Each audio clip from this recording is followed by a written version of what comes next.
Let's begin now. Our topic for today is RTK, Real-Time Kinematic. Kinematic Surveying, also known as Stop-and-Go Kinematic Surveying, is not new. Real-Time Kinematic RTK is a method that provides positional accuracy nearly as good as static carrier phase positioning but faster. The base receivers are stationary on control points.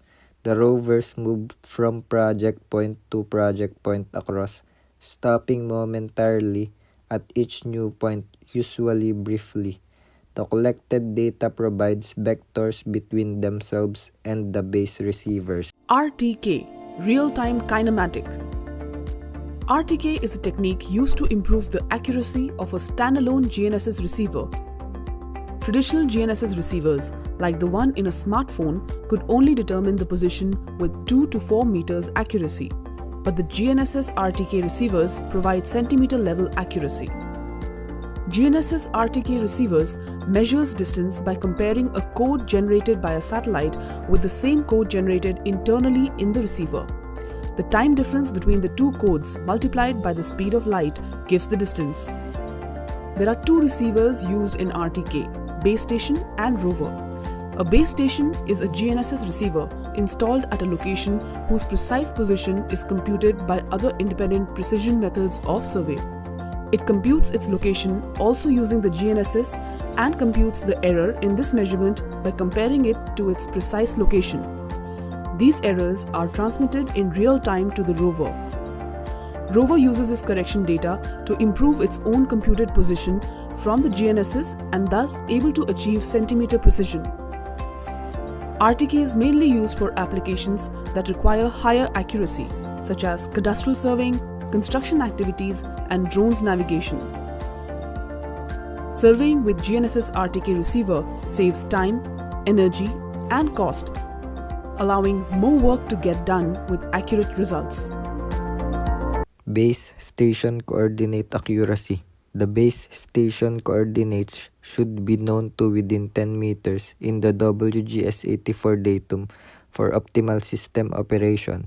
It is estimated that every 10 meters of error in the base station coordinates introduces 1 part per million error in the baseline vector. This means that if the base station coordinates have a height error of 50 meters and the baseline vector is 10 kilometers, then the additional error in the rover location is approximately 5 centimeter in addition to the typical specified error. 1 second of latitude represents approximately 31 meters on the Earth's surface. Therefore, a latitude error of 0.3 seconds equal a 10-meter error on the Earth's surface. The same part per million error apply to inaccuracies of the base station's latitude and longitude coordinates. Number of visible satellites.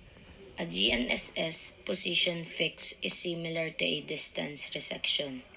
Satellite geometry directly impacts on the quality of the position solution estimated by the receiver. The global positioning system is designed so that at least 5 satellites are above the local horizon at all times. For many times throughout the day, as many as 8 or more satellites might be above the horizon. Because the satellites are orbiting, the satellite geometry changes during the day, but repeats from day to day. A minimum of 4 satellites are required to estimate user location and time. If more than 4 satellites are tracked, then an overdetermined solution is performed and the solution reliability can be measured. The more satellites used, the greater the solution quality and integrity.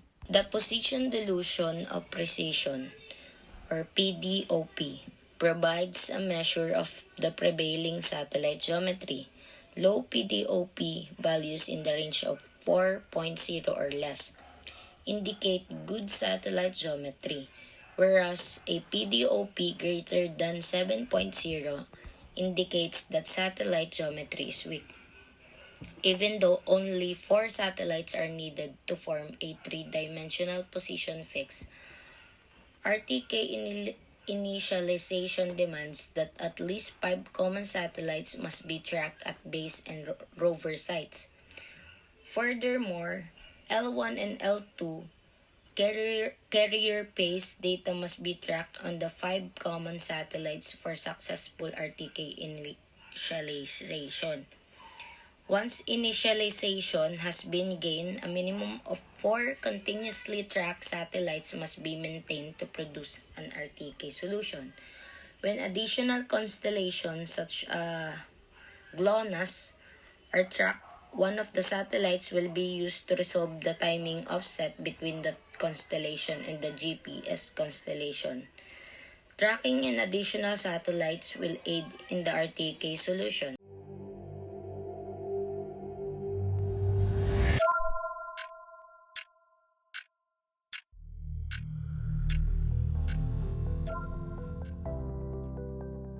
Global Navigation Satellite System, a system that provides invaluable information, but we understand very little about how it works.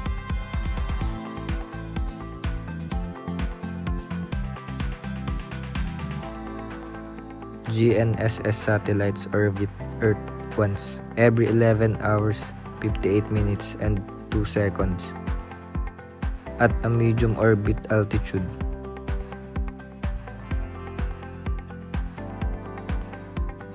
Each satellite transmits coded signals.